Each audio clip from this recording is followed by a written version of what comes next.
الرحمن الرحیم نحمده ونصلی ونسلم علی رسولہ الکریم اما بعد۔ تمام تعریفیں اللہ سبحانہ و تقدس کے لیے ہیں، جنہوں نے آپ صلی اللہ علیہ وسلم اور صحابہ کی جماعت کے بعد بھی ہر دور میں امت کو ایسے صالح افراد عطا فرمائے جو امت کے لیے مینارہ نور اور مشعل راہ ہے۔ انہی نابغہ روزگار ہستیوں میں سے ایک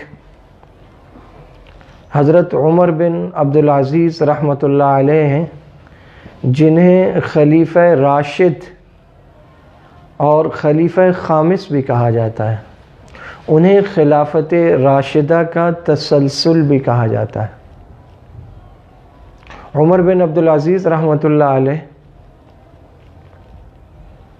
جنہیں سلیمان بن عبد الملک نے اپنے بعد خلیفہ نامزد کیا، مقرر کیا، جب سلیمان کی نماز جنازہ اور اس کے کفن دفن تدفین سے فارغ ہوئے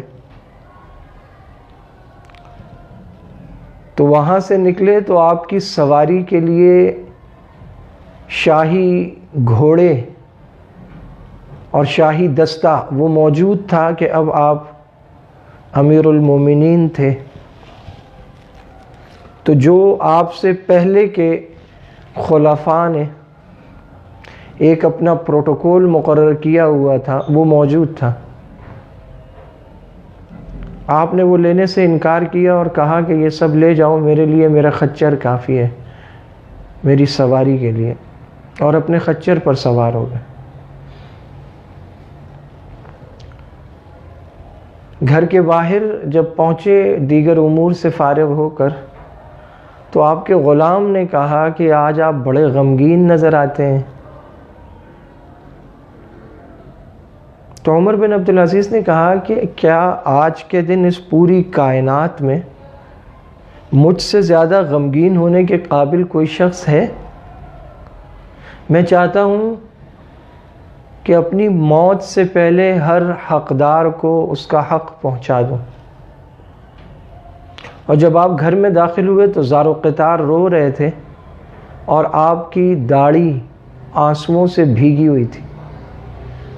آپ کی گھر والی نے دیکھا تو پریشان ہو گئی، انہوں نے کہا خیریت تو ہے؟ آپ نے کہا کہ آج میرے کندھوں پر ایسا بوجھ ڈال دیا گیا ہے کہ تمہیں کیا بتاؤں، ہر غریب کا، ہر فقیر کا، ہر محتاج کا، ہر نادار کا، ہر عورت کا، ہر بچے کا، ہر معذور کا، ہر کمزور اور ضعیف کا حق میرے کندھوں پر ہے، میری گردن میں ہے، ان سب کی کفالت میرے ذمے ہے، تو کیا میں اس پر پریشان نہ ہوں؟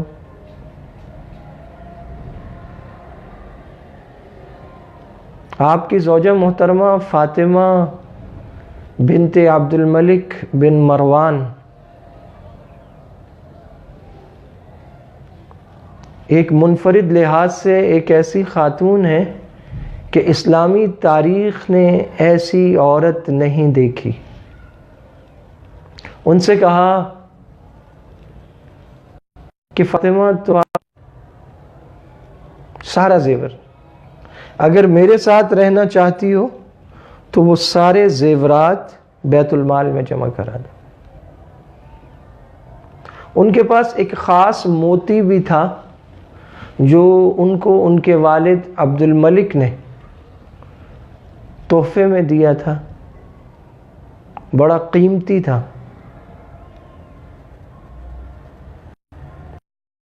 خاتون ہے جو 7 طریقوں سے شہزادی ہیں، والد خلیفہ، باپ بادشاہ اور خلیفہ، شوہر خلیفہ، 4 بھائی یکے بعد دیگر خلیفہ۔ عمر بن عبدالعزیز جب خلیفہ بنے، امیر المومنین بنے، تو اس سے پہلے 2 بھائی سلیمان اور ولید مسند آرائے خلافت ہو چکے تھے،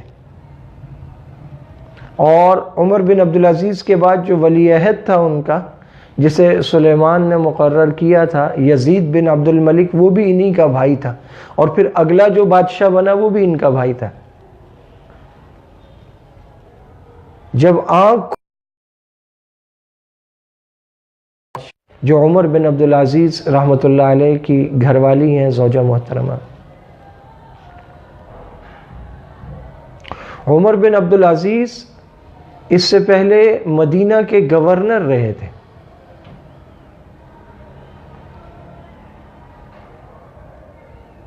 اور مدینہ کی گورنری کے دور میں فیشن آئیکن تھے عرب کے نوجوانوں کے لیے، کہ ان کا لباس، ان کی چال اور ان کا ہیئر اسٹائل نوجوانوں میں مقبول تھا۔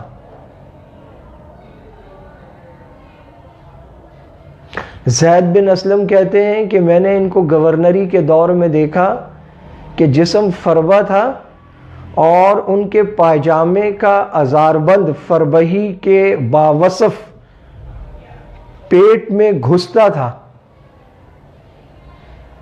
یعنی پیٹ بڑھا ہوا تھا۔ اور جب خلیفہ مقرر ہوئے تو اتنے لاغر اور اتنے کمزور ہو گئے کہ زید بن اسلم کہتے ہیں ان کے جسم کی ہڈیاں گنی جا سکتی ہیں۔ ہمارے ہاں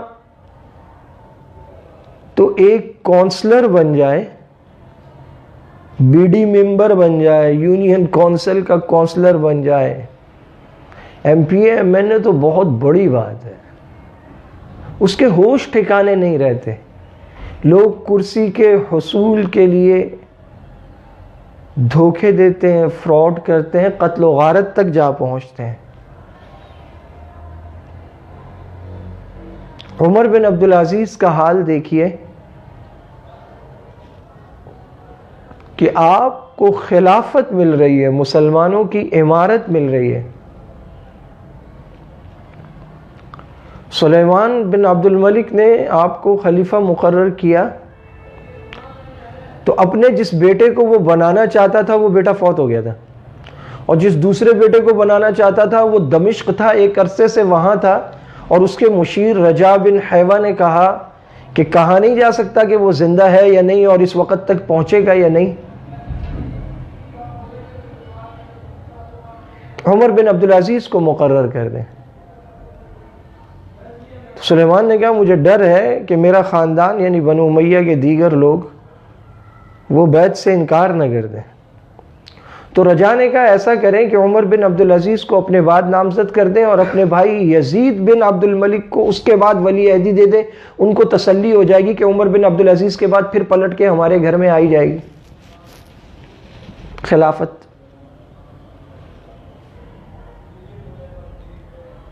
تو اس نے ایک فرمان لکھوا کر سر بمہر لفافہ رجا کے ہاتھ میں دیا، اور کہا کہ لوگوں سے جا کر یہ کہو کہ اس میں اس شخص کا نام ہے، اس کے لیے بیعت کرو۔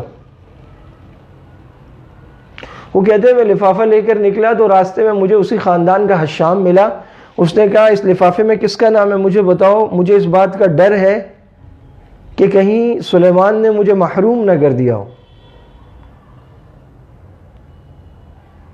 کہتے ہیں پھر مجھ سے عمر بن عبدالعزیز ملے، مجھے کہنے لگے بتاؤ اس لفافے میں کس کا نام ہے، مجھے ڈر لگ رہا ہے کہیں سلیمان نے میرا نام نہ دے دیا ہو، اگر ایسا ہے تو خدا کے لیے مجھے بتا دو تاکہ میں اس سے بھاگنے کی کوئی سبیل پیدا کروں اور اپنی جان چھڑا لوں۔ رجا کہتے ہیں میں نے دونوں سے کہا کہ سر بمہر لفافہ ہے، یہ تو امیر المومنین جانتے کہ اس میں کیا ہے، اپنا انکار نہیں کیا لیکن یہ کہا کہ امیر المومنین جانتے ہیں، میں کیسے بتا سکتا ہوں۔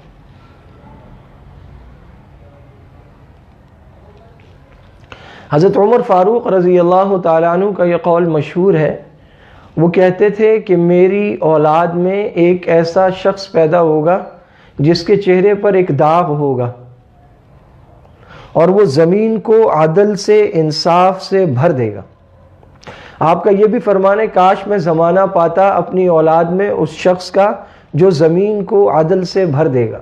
یہ کون کہہ رہا ہے؟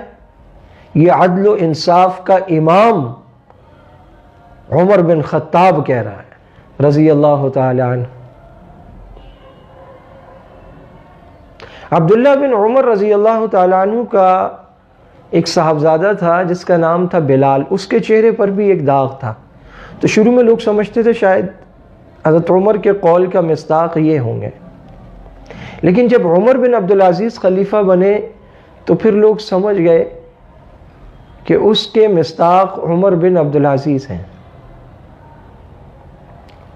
عمر بن عبدالعزیز 62 ہجری میں پیدا ہوئے. بچپن میں گھوڑے نے لات ماری تو ان کے چہرے پر زخم ہوا جس سے داغ پڑ گیا. ان کے والد عبدالعزیز وہ چہرے کو صاف کرتے جاتے تھے اور یہ کہتے تھے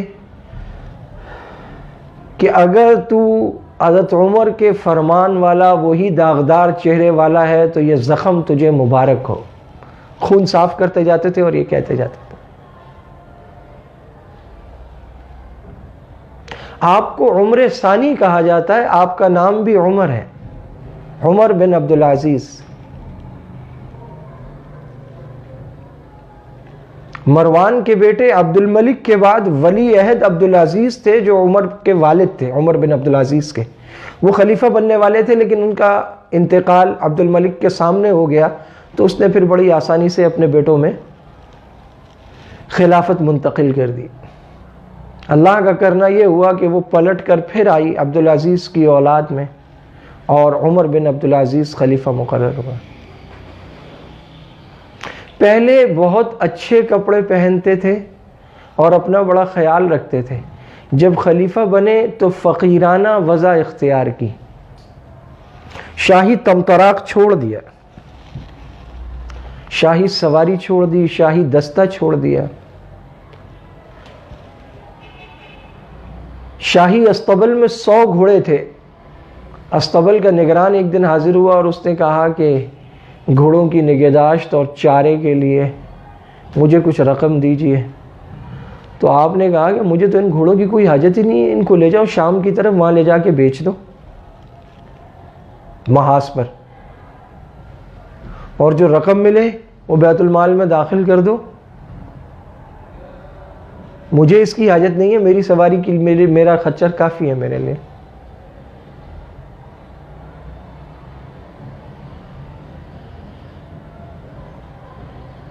اپنی زوجہ محترمہ کے زیورات واپس کروائے اور یہ کہا کہ یہ تمہیں تمہارے والد اور دادا کی طرف سے ملے ہیں وراثت میں یا ویسے شادی کے موقع پر، اس میں لوگوں کے غصب کیے ہوئے مال کی آمیزش ہے. اور پھر خاندان بنو امیہ کو جمع کیا اور ان سے کہا کہ آپ صلی اللہ علیہ وسلم کے پاس باغ فدق تھا جس سے آپ اپنے اخراجات بھی چلاتے تھے، ازواج مطہرات کے بھی، اور اس سے غریبوں کی مدد کرتے تھے،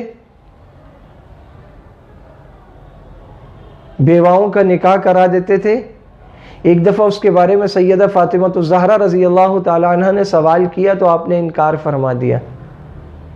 پھر یہ باغ اسی طرح رہا حضرت ابو بکر حضرت عمر کے دور میں، تا آ کے مروان نے اس پر قبضہ کر لیا اور پھر وہ عبد الملک اور سلیمان سے ہوتا ہوا آج میری ملکیت میں آ گیا ہے. تو میں حیران ہوں کہ جس چیز کو رسول اللہ نے سیدہ فاطمہ الزہرا رضی اللہ تعالیٰ عنہ کو نہیں دیا، جسے ابو بکر و عمر نے اس حال پر رکھا، وہ میری وراثت میں کیسے آ سکتا ہے.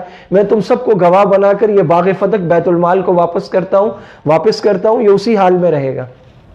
اور اس کے بعد بنو امیہ کی آنکھوں میں آنکھیں ڈالی اور کہا دیکھو تمہارے پیش رووں نے لوگوں کی جائیدادوں کو، زمینوں کو ہتھیایا ہے، وہ تمہارے پاس ہے، سب کا سب واپس کر دو. اور ان سب سے وہ لے کر وہ جاگیریں بیت المال کی ملکیت میں دے دی، اور جو لوگوں کی زمینوں پر قبضے ہوئے تھے لوگوں کو ان کی زمینوں کے قبضے سب واپس دلوائے. کہ پہلے یہ شاہی خاندان تھا اور یہ اس کا ناجائز فائدہ اٹھا کر لوگوں کا مال ہڑپ کرتے تھے، سارا کا سارا واپس کروا دیا.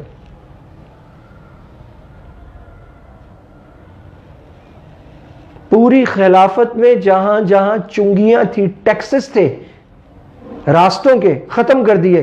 آپ کا مشہور زمانہ قول ہے، آپ نے فرمایا رسول اللہ صلی اللہ علیہ وسلم کو اللہ تعالیٰ نے ٹیکس وصول کرنے والا بنا کر نہیں بھیجا تھا، تو یہ کس کے نام پر لیے جا رہے ہیں؟ سارے ٹیکسز ختم کر دیے. آپ کے بنائے ہوئے ایک گورنر نے ذمیوں سے جو غیر مسلم ہوتے ہیں، مسلمانوں کے ذمے میں، مسلمانوں کے ملک میں رہتے ہیں، دارالاسلام میں رہتے ہیں، ان سے بھاری ٹیکسز وصول کرنا شروع کیے، اور جو نو مسلم تھے ان کو جہاد پہ بھیجنا شروع کیا بغیر تنخواہ کے، زبردستی، ان کی مرضی کے بغیر، اور نو مسلموں پر بھی کچھ حصہ ٹیکسز کا باقی رکھا۔ تو آپ نے فرمایا جو شخص نماز پڑھتا ہے اس سے کیسا جزیہ اور اس پر کیسا زبردستی کا ٹیکس، مسلمانوں کے علاوہ جو ٹیکسز ہیں وہ الگ سے اس پہ کیوں لگائے جا رہے ہیں؟ آپ کی یہ بات سننے کے بعد لوگ کثرت سے مسلمان ہونے لگے، انہوں نے کہا یار تو سارے کے سارے ٹیکسز ہی معاف ہو رہے ہیں۔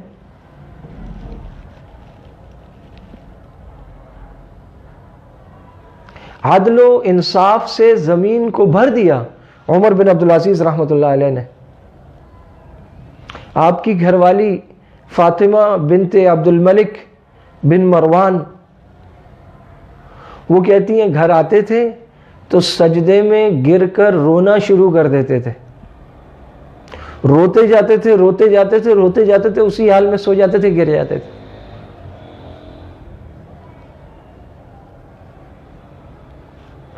مجاہد رحمت اللہ علیہ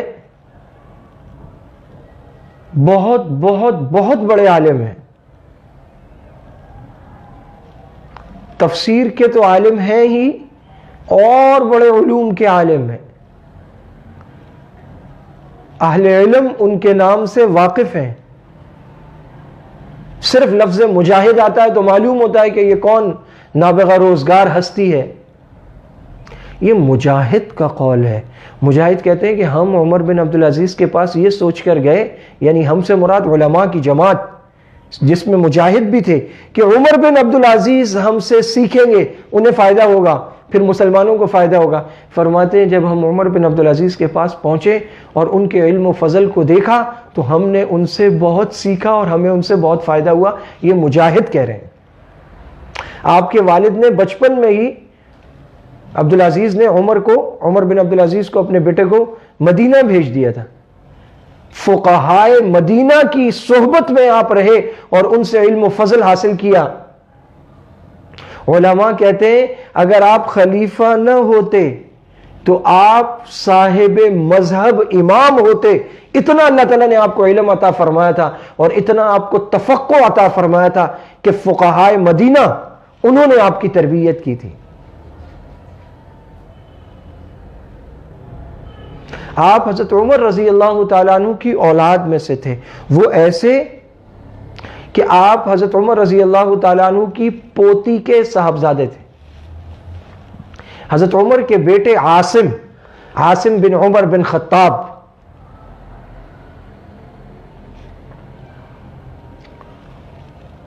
ان کے گھر میں جو صاحبزادی ہوئی اس کے بیٹے تھے عمر بن عبدالعزیز، یعنی عبدالعزیز کا نکاح حضرت عمر رضی اللہ تعالیٰ عنہ کی پوتی سے ہوا، عاصم کی بیٹی سے ہوا۔ اور عاصم کا نکاح کس سے ہوا؟ وہ مشہور زمانہ قصہ کہ جب حضرت عمر رضی اللہ تعالیٰ عنہ رات کو گشت پر تھے اور انہوں نے ایک مکان سے آواز سنی کہ ایک بوڑھی خاتون اپنی بیٹی سے کہہ رہی تھی کہ تھوڑا سا پانی ملا دو دودھ میں، تو اندر سے بیٹی کی آواز آئی، اس نے کہا کہ آپ کو معلوم نہیں کہ امیر المومنین نے کتنی سختی سے منع کیا ہے؟ دودھ کیسے ہی کیوں نہ ہو، پانی نہیں ملایا جا سکتا۔ بعض اوقات دودھ والے اس بہانے سے ملا دیتے ہیں کہ دودھ گاڑھا بہت ہے، اتنا گاڑھا دودھ لوگوں کو ہضم نہیں ہوگا۔ حضرت عمر نے سختی سے منع کر رکھا تھا۔ تو اس بوڑھی عورت نے کہا کہ یہاں کون سا عمر ہے؟ تو خاتون کی بیٹی نے کہا کہ عمر نہیں ہے تو کیا ہوا، اللہ تو ہے، اللہ دیکھ رہا ہے، سن رہا ہے۔ حضرت عمر کی عادت تھی راتوں کو گلیوں میں گشت کرتے تھے۔ حضرت عمر واپس آئے، وہ مکان یاد رکھا اور صبح بھیجا کہ اس مکان کا پتہ کراؤ اور اس لڑکی کا پتہ کراؤ، خاتون کی بیٹی کا جس نے یہ سوال جواب کیا۔ تو جب اس کا پتہ لگ گیا تو اپنے بیٹے عاصم کا رشتہ بھیجا اور اس لڑکی سے نکاح کرایا اپنے بیٹے عاصم کا۔ تو حضرت عاصم کی یہ بیوی تھی اور پھر ان دونوں نیک لوگوں کے ملاپ سے جو صاحبزادی پیدا ہوئی وہ حضرت عمر بن عبدالعزیز رحمت اللہ علیہ کی والدہ محترمہ ہیں۔ تو آپ حضرت عمر کی اولاد سے تھے، اور حضرت عمر کہتے تھے کہ ایک داغدار چہرے والا میری اولاد میں ہوگا، وہ زمین کو عدل و انصاف سے بھر دے گا۔ یہ مشہور زمانہ قول ہے کہ حضرت عمر بن عبدالعزیز کے دور میں لوگ زکوٰۃ لے کر نکلتے تھے اور زکوٰۃ لینے والا کوئی مستحق نہیں ملتا تھا۔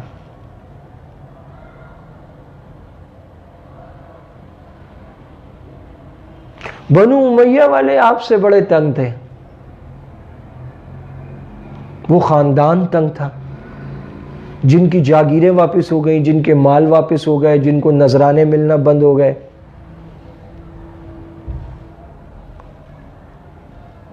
تو انہوں نے سوچا کسی طرح اس سے جان چھڑائی جائے۔ 98 ہجری میں آپ خلیفہ بنے۔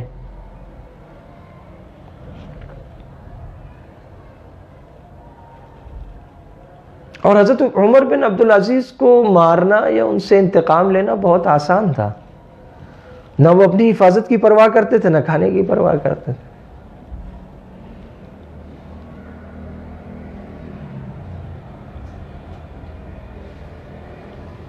حضرت عمر بن عبدالعزیز کے غلام کو ساتھ ملایا، اسے لالچ دی اور زہر دلوا دیا۔ زہر نے تکلیف زیادہ دی، اذیت شدت کو پہنچی، تو ساتھ والوں نے کہا آپ دوا دارو کیوں نہیں کرتے؟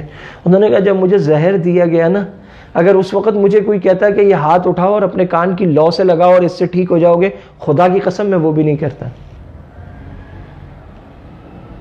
اللہ کے پاس جانے کو اتنے بے چین تھے، روزانہ رات کو تمام علماء کو جمع کرتے جو آس پاس ہوتے اور ان سے قبر کا اور آخرت کا حوال سنتے، اور ایسے روتے تھے جیسے آپ کے سامنے جنازہ رکھا ہو۔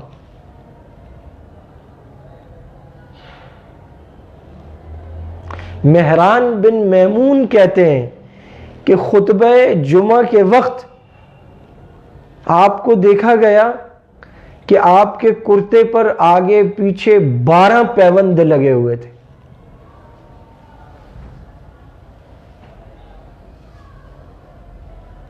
تو نمازیوں میں سے کسی نے کہا جو اگلی صفوں میں تھا کہ امیر المومنین جب آپ کو تونگری حاصل ہے تو آپ اچھے کپڑے کیوں نہیں بناتے؟ تو کچھ دیر گردن جھکائی، خاموش رہے اور پھر اس سے کہا کہ تونگری میں میانہ روی اور طاقت میں عفو و درگزر بہتر ہے۔ لوگوں سے کہا کرتے تھے لوگوں دنیا کی تلاش میں مارے مارے نہ پھرو، جو تمہارا نصیب ہے وہ تمہیں پہنچ کر رہے گا، اگرچہ وہ 2 پہاڑوں کے نیچے کیوں نہ ہو۔ نصیبک یصیبک ولو کان تحت الجبلین وما لا نصیبک لا یصیبک ولو کان تحت الشفتین۔ جو تیرا نصیب ہے وہ تو تجھے پہنچ کر رہے گا، وہ 2 پہاڑوں کے نیچے کیوں نہ ہو، اور جو تیرا نصیب نہیں وہ لقمہ چاہے تیرے 2 ہونٹوں کے نیچے کیوں نہ ہو، اندر اتارنا نصیب نہیں ہوگا، باہر ہی رہ جائے گا۔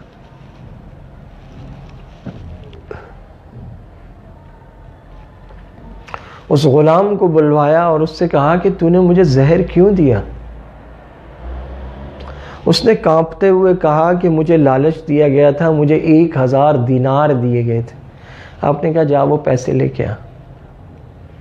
اس کے ساتھ بندے بھیجے، اسے وہ آیا، وہ 1000 دینار لایا۔ آپ نے کہا یہ پیسے بیت المال میں داخل کر دو، مسلمانوں کے مال میں۔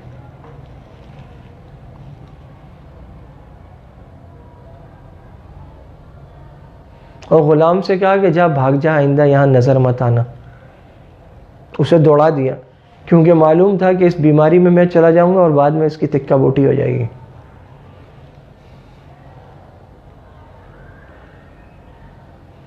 خارجیوں کا فتنہ بڑے زور پر تھا آپ سے پہلے اور آپ کے بعد بھی تاریخ اسلامی میں بڑا خونی فرقہ ثابت ہوا یہ، لیکن آپ کے دور میں انہوں نے سر نہیں اٹھایا سوائے ایک مرتبہ کے خراسان میں، تو وہاں بھی آپ نے ان کے حاکم کو لکھا کہ اس وقت تک انہیں قتل مت کرنا جب یہ لوگوں کو قتل نہ کریں جب تک۔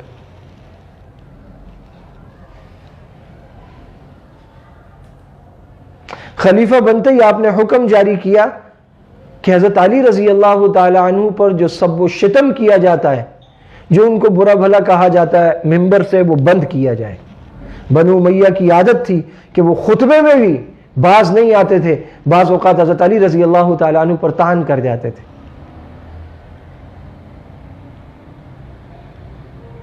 اسے بند کروایا۔ اپنی پوری زندگی میں کبھی کسی کو درے نہیں لگوائے اپنے سامنے سوائے اس ایک آدمی کے جس نے حضرت معاویہ رضی اللہ تعالیٰ عنہ کی شان میں گستاخی کی تھی، اسے اپنے سامنے درے لگوائے۔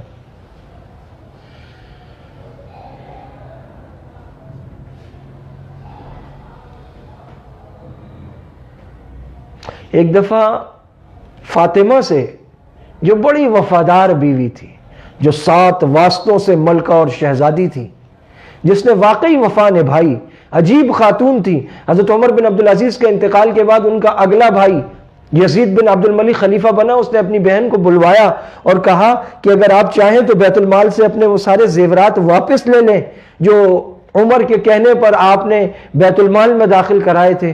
تو اس اللہ کی بندی نے کہا کہ وہ چیز جو میں نے اپنی رضا اور رغبت اور خوشی سے بیت المال میں مسلمانوں کے لیے جمع کرا دی، مجھے اس کی کیا ضرورت ہے، میں کیوں لوں؟ عمر بن عبدالعزیز جب اس دنیا سے گئے، 25 رجب 101 ہجری کو آپ کا انتقال ہوا، تو آپ کا کل ترکہ وہ 10 دینار تھے۔ بیٹوں کو 1 دینار ملا اس میں سے، یا 12 دینار تھے، 1 دینار ایک بیٹے کے حصے میں آیا۔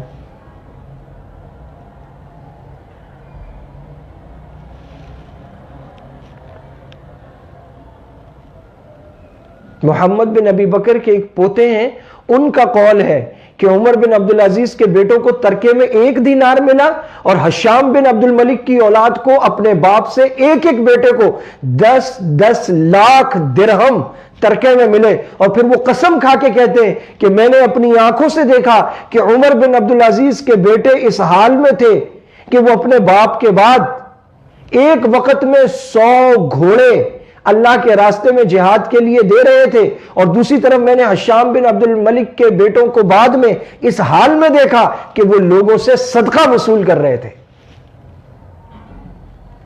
حرام مال کی جنہوں نے وراثت پائی ان کا بیڑا غرق ہوا۔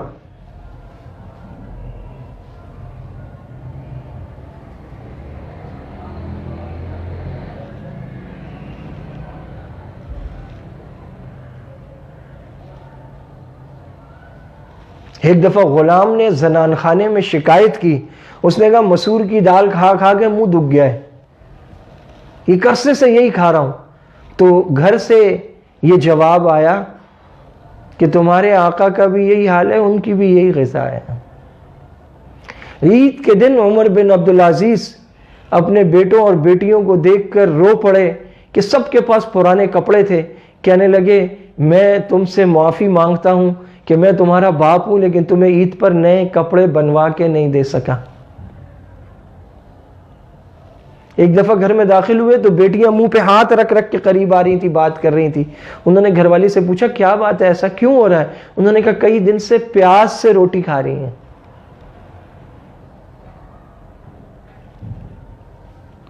جو کا یا انچھنا آٹا گھر میں استعمال ہوتا تھا۔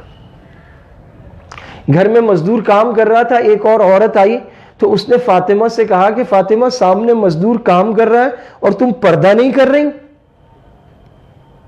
تو فاطمہ نے کہا یہ تمہارے امیر ہیں عمر بن عبدالعزیز، میرے شوہر ہیں، میرا ان سے پردہ نہیں ہے۔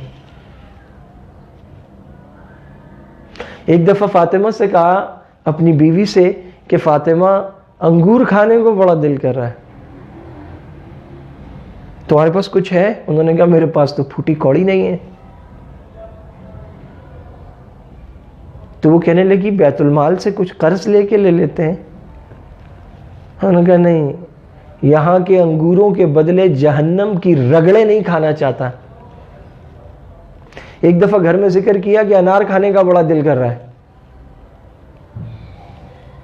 اتفاق سے کسی رشتہ دار نے انار بھجوا دیے، بڑے اچھے انار تھے، تو وہ انار دیکھے تو بڑے خوش ہوئے اور اسے بڑی دعائیں دی، اور پھر غلام کو بلا کے کہا کہ یہ انار اسے واپس کر دو اور کہہ دو کہ تمہارا ہدیہ ملا، بڑی خوشی ہوئی، قبول ہو گیا، لیکن یہ واپس ہے تمہیں۔ تو آپ کے ایک اور جاننے والے موجود تھے، انہوں نے کہا کہ اس نے خود بھیجا ہے، ہدیہ ہے، ہدیہ تو رسول اللہ صلی اللہ علیہ وسلم قبول فرماتے تھے، ہدیہ قبول کرنا چاہیے۔ آپ نے فرمایا رسول اللہ کے لیے بے شک ہدیہ تھا، میرے جیسے کمزور کے لیے رشوت ہے، یہ آج مجھے کچھ دیں گے، کل مجھ سے کچھ مانگیں گے۔ بنو امیہ والے ایک دفعہ پورا جلوس لے کے گویا آپ کے دروازے پر آ گئے، بیٹا باہر نکلا تو اس سے کہا کہ اپنے والد سے جا کے کہو کہ پہلے خلفاء کے دور میں ہمیں نذرانے ملتے تھے، وظیفے ملتے تھے، عطایا ملتی تھی، اب تمہارے والد نے آ کے وہ سب بند کر دیا، ہمارے نذرانے اور ہمارے وظیفے دوبارہ جاری کیے جائیں۔ بیٹے نے جا کے باپ کو پیغام دیا تو عمر بن عبدالعزیز نے جواب میں صرف قرآن کی ایک آیت پڑھی اور کہا جا کے سنا دو، انی اخاف ان عصیت ربی عذاب یوم عظیم، میں اللہ سے ڈرتا ہوں اس بات پر کہ میں اس کی نافرمانی کروں اور ایک بڑے دن کے عذاب میں یعنی قیامت کے عذاب میں مبتلا ہو جاؤں۔ اللہ کے معاملے میں برہان اور ننگی تلوار تھے، لا یخافون لومۃ لائم تھے۔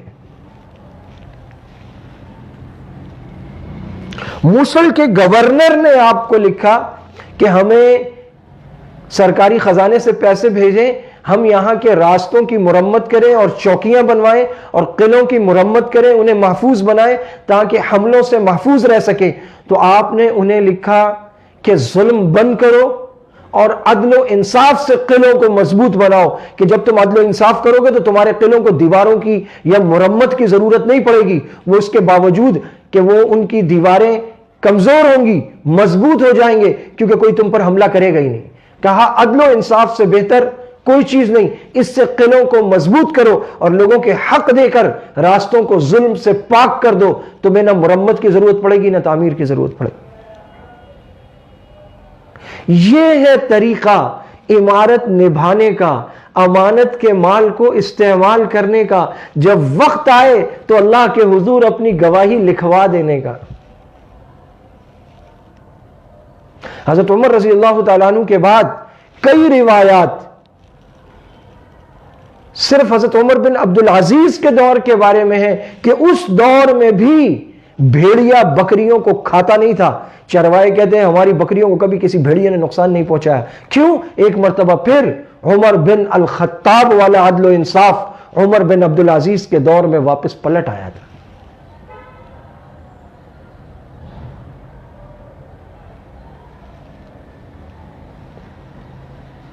یہ پتہ چلنے کے بعد رجا بن حیوہ نے وابق کی مسجد میں جب وہ سر بمہر لفافہ پھاڑ کر پرچہ نکال کر سلیمان بن عبد الملک کا وہ فرمان لوگوں کو سنایا جس میں یہ لکھا تھا کہ میں عمر بن عبدالعزیز کو اپنے بعد تمہارا امیر منتخب کرتا ہوں، نامزد کرتا ہوں، تو حضرت عمر بن عبدالعزیز وہاں مسجد میں موجود تھے، جہاں بیٹھے تھے وہاں بیٹھے رہ گئے، اور آپ کی زبان پر بس اتنا تھا انا للہ و انا الیہ راجعون، انا للہ و انا الیہ راجعون، انا للہ و انا الیہ راجعون۔ کوئی خوشی یا مسرت نہیں تھی، اور پریشان تھے، اور غلام سے کہا کہ آج مجھ سے زیادہ غمگین ہونے کا حق کسی کو نہیں، کون ہے مجھ سے زیادہ اس قابل کے غمگین ہو؟ اور بیوی سے کہا کہ پوری دنیا کا بوجھ میرے کندھوں پر آ پڑا ہے، میں کیوں نہ روؤں؟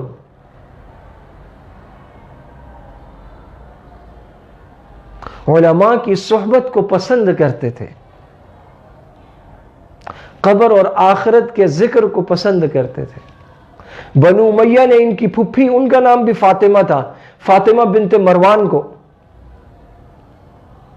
ان کے پاس سفارشی بنا کر بھیجا کہ ہمارے لیے کچھ جاری کرواؤ، تو اس کے جواب میں وہ نصیحتیں ارشاد فرمائیں کہ فاطمہ رو پڑی اور کہنے لگی عمر میں ان کی سفارشی بن کر آئی تھی، لیکن تمہارے پاکیزہ اور نیک خیالات سننے کے بعد میں یہ کہتی ہوں کہ تمہارے خیالات اعلیٰ اور عرفہ ہیں، تم جو کر رہے ہو بالکل ٹھیک کر رہے ہو۔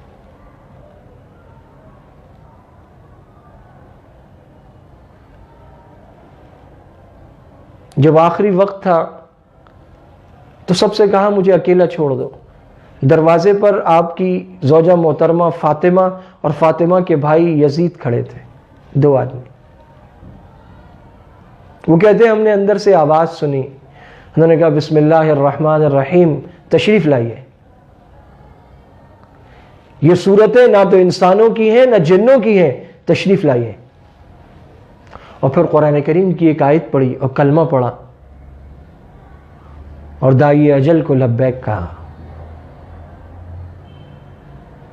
یہ وہ شخصیت ہے جسے مسلمانوں کو پڑھنا چاہیے.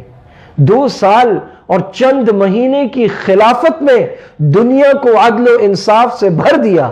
اگر کام کرنے کی نیت ہو تو زیادہ وقت نہیں چاہیے. چند فرمانات کے ذریعے ظلم کے راستے روکے جا سکتے ہیں. حکمران ایک اعلان میں بیک جنبش قلم یہ کہہ سکتا ہے کہ آج سے سود بند, آج سے شراب بند, آج سے زنا کے اڈے بند, آج سے رشوت لینے کی سزا فلاں ہے.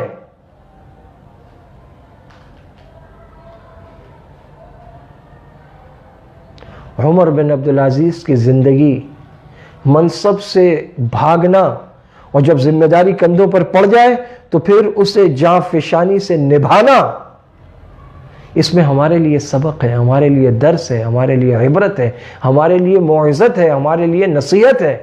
فاعتبروا یا اولی الابصار.